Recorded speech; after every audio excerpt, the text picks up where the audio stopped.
जय हिंद साथियों। बिहार पुलिस के लिए महत्वपूर्ण प्रश्न है। आज के सेट में टोटल 25 क्वेश्चन देखने को मिलेगा। बहुत ही इंपॉर्टेंट प्रश्न है। प्रीवियस ईयर क्वेश्चन है, आप देख लीजिएगा। लूसेंट का निचोड़ चल रहा है अभी, ठीक है। अब इससे पहले बहुत सारा आप जो है पार्ट अपलोड कर दिए गए हैं। आप चाहें तो प्लेलिस्ट में जाकर चेक कर सकते हैं, उसको देखिए और कॉपी में नोट कीजिए, क्वेश्चन को रिविजन कीजिए। उसी से प्रश्न आपको देखने को मिलेगा एग्जाम में। चलिए आपका समय बर्बाद नहीं करेंगे, डायरेक्ट चलेंगे क्वेश्चन की ओर पे। आपका काम होता है वीडियो को लाइक कर देना, चैनल को सब्सक्राइब करना, अपने दोस्तों को शेयर कर देना, ठीक है। आपका समय बर्बाद नहीं करेंगे, डायरेक्ट चलेंगे क्वेश्चन की ओर पे। आपके सामने जो क्वेश्चन दिख रहा है स्क्रीन पे, उसको पढ़िए और अच्छे से टिक कीजिए और कमेंट में इसका जवाब दीजिए। पूछा जा रहा पहला क्वेश्चन, ये बहुत ही महत्वपूर्ण प्रश्न है। रबर उत्पादन में प्रथम देश कौन है, बता दीजिएगा। रबर उत्पादन में प्रथम देश कौन है, सभी याद रखिएगा। सभी बता दिए कमेंट में, इसका राइट आंसर क्या होता है। देखिए इसका जो है right answer option number A हो जाता है, थाईलैंड हो जाता है। रबर उत्पादन में प्रथम देश थाईलैंड हो जाता है, सभी याद रखिएगा, ठीक है। पूछा जाता है आपसे कि रबर उत्पादन में प्रथम देश कौन है, तो थाईलैंड हो जाता है, सभी याद रखिएगा, ठीक है। देखिए कुछ पॉइंट को सुनिएगा और कॉपी में लिखना स्टार्ट कीजिए। पूछा जाता है कपास, कपास पर उत्पादन में प्रथम देश कौन हो जाता है, तो चीन होता है। कपास हो गया, तंबाकू हो गया, चाय हो गया, मूंगफली हो गया, सारा ये चीन है प्रथम देश में। कपास, तंबाकू, चाय, मूंगफली जो है सारा प्रथम देश हो जाता है उत्पादन में, चीन हो जाता है, सभी याद रखिएगा। कहवा हो जाता है ब्राज़ील में। कहवा कहाँ है, प्रथम देश कौन उत्पादन करता है, ब्राज़ील हो जाता है। सूर्यमुखी यूक्रेन, दूसरा स्थान पे रूस हो जाता है। प्रथम स्थान पे सूर्यमुखी के उत्पादन में यूक्रेन और दूसरा हो जाता है रूस। सभी को कॉपी में नोट कर लेंगे, बहुत इंपॉर्टेंट प्रश्न है। फिर रिपीट कर लेते हैं, एक बार देख लीजिएगा। कपास, तंबाकू, चाय, मूंगफली। कपास, तंबाकू, चाय, मूंगफली। अब मेरे साथ बोलिए आप लोग, चारों में से चारों कौन होगा, चीन ही उत्पादन में प्रथम देश पे आते हैं सभी, ठीक है। एक क्वेश्चन पीछे पढ़ा चुके थे, मक्का उत्पादन में प्रथम देश कौन है, सर्वाधिक कौन उत्पादन करता है, यूएसए। अमेरिका सबसे अधिक मक्का उत्पादित करने वाला देश हो जाता है, सभी यह बता चुके थे इससे पहले, ठीक है। गन्ना उत्पादन में प्रथम स्थान कौन है, गन्ना उत्पादन में ब्राजील विश्व के प्रथम स्थान पर है। ये सब पीछे क्वेश्चन करा चुके हैं पिछले सेट में, आप लोग देख लीजिएगा वीडियो को, ठीक है। हम चलते क्वेश्चन नंबर 2 में। देखिए टू में क्या कहता है, पेरियार वन्यजीव अभ्यारण्य किस राज्य से संबंधित है, सभी याद रखिएगा। पेरियार वन्यजीव अभ्यारण्य जो है किस राज्य से संबंधित है। 2 नंबर जो राइट आंसर होता है बता दीजिएगा, बहुत ही महत्वपूर्ण प्रश्न है, ठीक है। देखिए पूछा जाता है कि पेरियार वन्यजीव अभ्यारण्य जो किस राज्य से संबंधित है, इसका जो है राइट आंसर होता है सी नंबर, केरल से संबंधित है।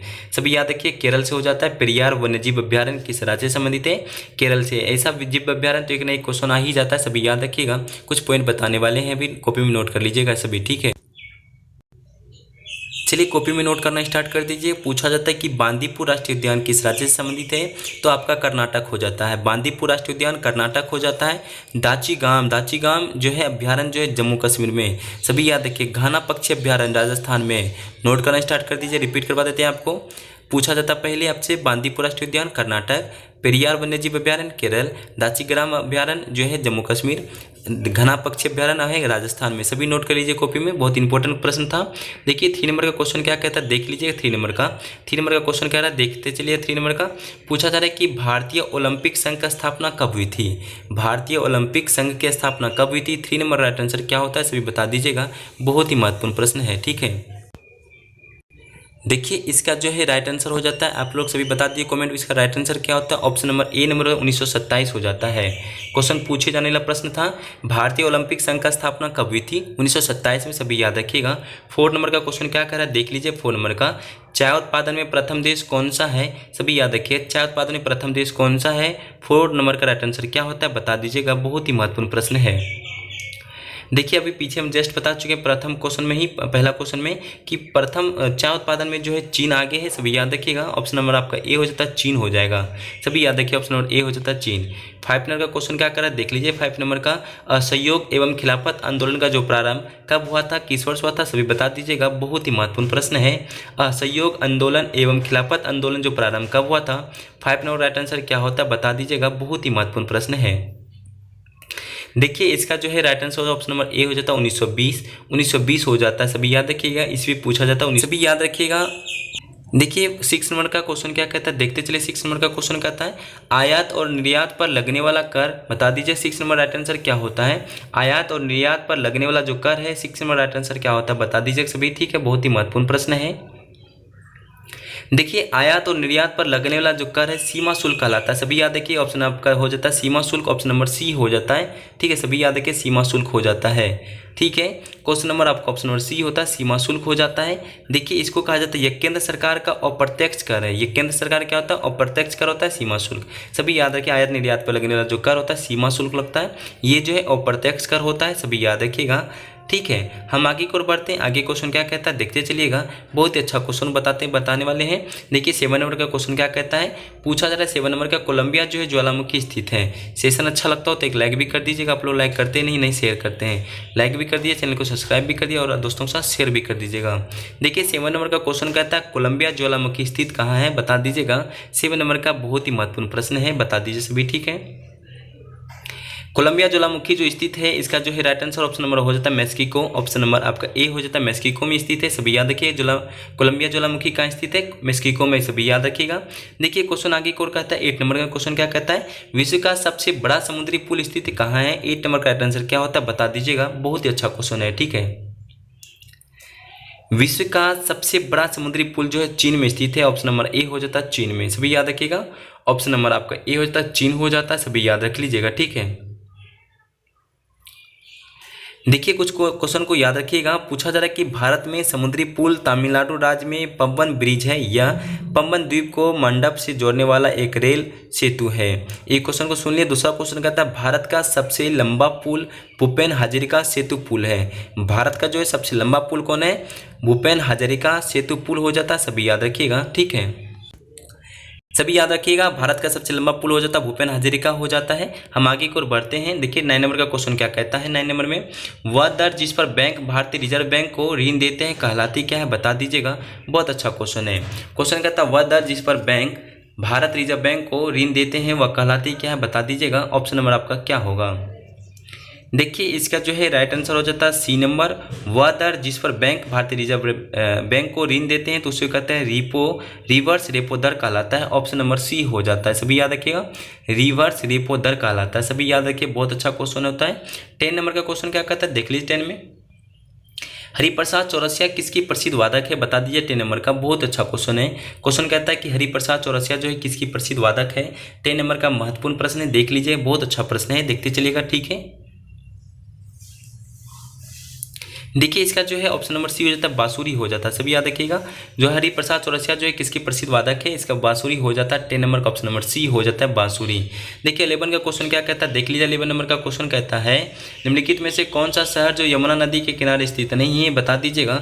बहुत अच्छा क्वेश्चन। निम्नलिखित में से कौन सा शहर यमुना नदी के किनारे स्थित नहीं है? 11 का राइट आंसर क्या होता है बता दीजिए सभी। ठीक है,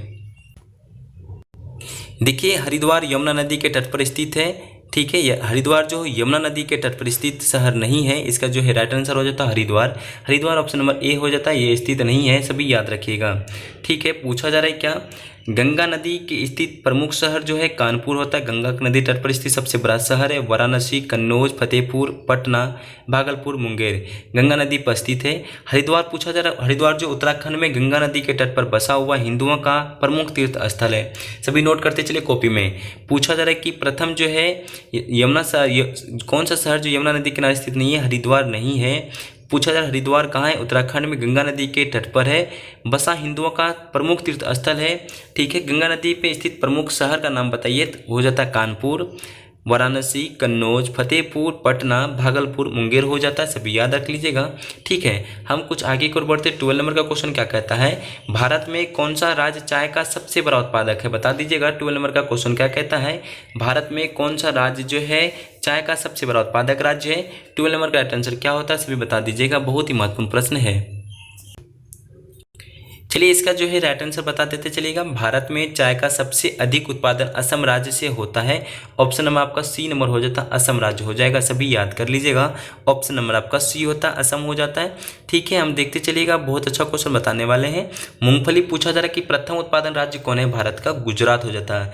मूंगफली में उत्पादन राज्य जो है प्रथम गुजरात हो जाता है। सोयाबीन में मध्य प्रदेश, सूरजमुखी में कर्नाटक, चावल में पश्चिम बंगाल, गेहूं में उत्तर प्रदेश, गन्ना उत्तर प्रदेश, मक्का में कर्नाटक बार कॉपी में नोट कर लीजिए सभी, बहुत अच्छा क्वेश्चन बताने वाले हैं। फसल और प्रथम उत्पादन राज्य जो है बताते चलिए। फसल जो है मूंगफली, प्रथम उत्पादन राज्य कौन है? गुजरात हो जाता है। सोयाबीन में मध्य प्रदेश, सूरजमुखी में कर्नाटक, चावल में पश्चिम बंगाल, गेहूं उत्तर प्रदेश, गन्ना उत्तर प्रदेश, मक्का कर्नाटक। सभी याद कर लीजिए, बहुत ही महत्वपूर्ण प्रश्न था। देखिए 30 नंबर का क्वेश्चन क्या कहता है। देखिए 30 नंबर का क्वेश्चन कह रहा है हीराकुंड बांध किस नदी पर निर्मित है, बता दीजिएगा। बहुत अच्छा क्वेश्चन है। 30 नंबर का क्वेश्चन कहता है हीराकुंड बांध किस नदी पर निर्मित है। 13 का बहुत ही महत्वपूर्ण प्रश्न है, बता दीजिएगा सभी, ठीक है। देखिए कहता है हीराकुंड बांध जो है महानदी निर्मित ओडिशा राज्य की एक महत्वाकांक्षी परियोजना है। ऑप्शन नंबर ए हो जाता है महानदी हो जाता है। हीराकुंड बांध किस नदी पर है? महानदी पर, सभी याद रखिएगा। हीराकुंड बांध जो है विश्व का सबसे लंबा बांध है, मानव निर्मित है, मानव के द्वारा बनाया गया था। हीराकुंड बांध जो है विश्व का सबसे लंबा बांध है जो मानव निर्मित है। भारत की प्रमुख बहुउद्देशीय परियोजना है। देखिए कृष्णा नदी पर हो जाता है परियोजना, अलमाटी बांध परियोजना, नर्मदा पर हो जाता है सरदार सरोवर परियोजना, गोदावरी हो जाता है पोंच बांध परियोजना हो जाता है, सभी याद रखिएगा।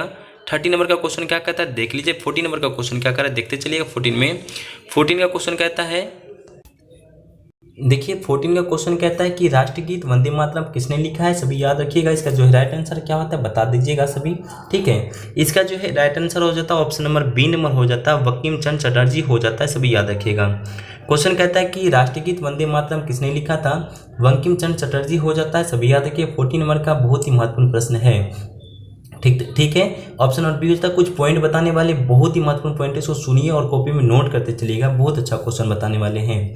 क्वेश्चन कहता है कि वंदे मातरम जो है राष्ट्रगीत के रूप में 24 जनवरी 1950 ईस्वी को स्वीकार किया था। देखिए क्वेश्चन कहता है वंदे मातरम जो है कब स्वीकार किया था, 24 जनवरी 1950 को, 24 जनवरी 1950 को स्वीकार किया गया था, 1950 को। क्वेश्चन कहता है कि 24 जनवरी 1950 को स्वीकार किया गया था, एक आपका पॉइंट होता है। दूसरा पॉइंट कहता है इससे सर्वप्रथम 1996 को 1896 में भारतीय राष्ट्रीय कांग्रेस के कलकत्ता अधिवेशन में गाया गया था। इसे सर्वप्रथम जो है 1896 में, कब है सर्वप्रथम जो 1896 ईस्वी में, 1896 ईस्वी में पूछा जा रहा है कि 1896 ईस्वी में, ठीक है, भारतीय राष्ट्रीय कांग्रेस के कलकत्ता अधिवेशन में गाया था प्रथम बार, ठीक है। इस गीत को गाने का अवधि जो है 1 मिनट 5 सेकंड या 65 सेकंड है। क्वेश्चन कहता है इस गीत को गाने का अवधि जो समय लगता है 1 मिनट और 5 सेकंड। वंदे मातरम को अंग्रेजी अनुवाद में सबसे पहले अरविंद घोष ने किया था। क्वेश्चन कहता है कि वंदे मातरम का अंग्रेजी अनुवाद जो किसने सर्वप्रथम किया था, अरविंद घोष ने किया था, सभी याद रखिएगा। अब तीसरा क्वेश्चन का पूछा जा रहा है आपके कि भारत का राष्ट्रगान जो जन गण मन की रचना किसने की थी। भारत का राष्ट्रगान जन गण मन रचना किसने की थी, रविन्द्रनाथ ठाकुर ने किया था, रविन्द्रनाथ ठाकुर ने की थी। इस गान की अवधि का जो समय है 52 सेकंड है। कितना सेकंड लगता है, 52 सेकंड लगता है इसका समय जो है। पूछा जा रहा है कि भारत का राष्ट्रगान जन गण मन की रचना रविन्द्रनाथ ठाकुर ने किए थे, इसका गाने की जो अवधि है 52 सेकंड लगता है सिर्फ, ठीक है। इसको याद रखिएगा सभी, आप लोग आगे की ओर में सुनिएगा। देखिए जन गण मन को पहली बार भारतीय राष्ट्रीय कांग्रेस के कलकत्ता अधिवेशन 1911 में गाया गया था, ठीक है, सभी याद रखिएगा। जन गण मन जो पहली बार भारतीय राष्ट्रीय कांग्रेस के कलकत्ता अधिवेशन 1911 में गाया था, इसका तो अध्यक्ष पंडित विश्वनाथ नारायण ने धर ने किया था, ठीक है। क्वेश्चन कहता है दूसरा क्वेश्चन को पूछा जाता है आपसे कि जिसे संविधान सभा में 24 जनवरी 1950 को भारत का राष्ट्र गान स्वीकार किया गया था। राष्ट्रगान कब स्वीकार किया था, 24 जनवरी 1950 को पहली बार, ठीक है, सभी याद रखिएगा पॉइंट को। हम आगे की ओर पढ़ते हैं। देखिए 15 नंबर का क्वेश्चन क्या कहता है देखते चलिएगा। ध्यानचंद ट्रॉफी किस खेल से संबंधित है, बता दीजिएगा, इसका राइट आंसर क्या होता है। ध्यानचंद ट्रॉफी जो किस खेल से संबंधित है, 15 नंबर का राइट आंसर क्या होता है बता दीजिएगा सभी, बहुत ही महत्वपूर्ण प्रश्न होता है, ठीक है। ये पूछा जा रहा है 15 का क्वेश्चन कहता है ध्यानचंद ट्रॉफी किस खेल से संबंधित है, इसका जो है राइट आंसर होता है ऑप्शन नंबर ए हॉकी से संबंधित है, सभी याद रखिएगा। ऑप्शन नंबर आपका ए नंबर तो हॉकी हो जाता है, सभी याद रखिएगा, सभी याद रखिएगा, हॉकी हो जाता है राइट आंसर। हम लोग आगे की ओर बढ़ते हैं। देखिए 16 नंबर का क्वेश्चन क्या कहता है देख लीजिए। 16 नंबर का क्वेश्चन कहता है विश्व रेड क्रॉस दिवस कब मनाया जाता है, बहुत अच्छा क्वेश्चन है। विश्व रेड क्रॉस दिवस कब मनाया जाता है, 16 नंबर का राइट आंसर क्या होता है सभी बता दीजिएगा, ठीक है। देखिए इसका जो है राइट आंसर हो जाता है ऑप्शन नंबर आपका बी नंबर हो जाता है 8 मई को, ठीक है। ऑप्शन आपका 16 का 16 का ऑप्शन नंबर बी हो जाता है 8 मई को मनाया जाता है रेड क्रॉस दिवस, सभी याद रखिएगा। 17 नंबर का क्वेश्चन क्या कहता है देख लीजिए। 17 नंबर का निम्नलिखित में से कौन सा जो उपन्यास प्रेमचंद्र ने लिखा है बता दीजिएगा। 70 का बहुत ही महत्वपूर्ण प्रश्न है, निम्नलिखित में से कौन सा उपन्यास प्रेमचंद्र ने लिखा है। 17 नंबर का क्वेश्चन क्या कहता है बता दीजिएगा सभी, ठीक है। देखिए इसका जो है मुंशी प्रेमचंद्र का जो है ऑप्शन नंबर आपका सी नंबर होता है, सॉरी बी नंबर होगा, रंगभूमि हो जाता है। प्रेमचंद्र ने लिखा है, सभी ऑप्शन नंबर बी नंबर हो जाता है, रंगभूमि। क्वेश्चन कहता है निम्नलिखित में से कौन सा उपन्यास प्रेमचंद्र ने लिखा है, ऑप्शन नंबर बी रंगभूमि हो जाता है। 18 का क्वेश्चन क्या कहता है देख लीजिए 18 का।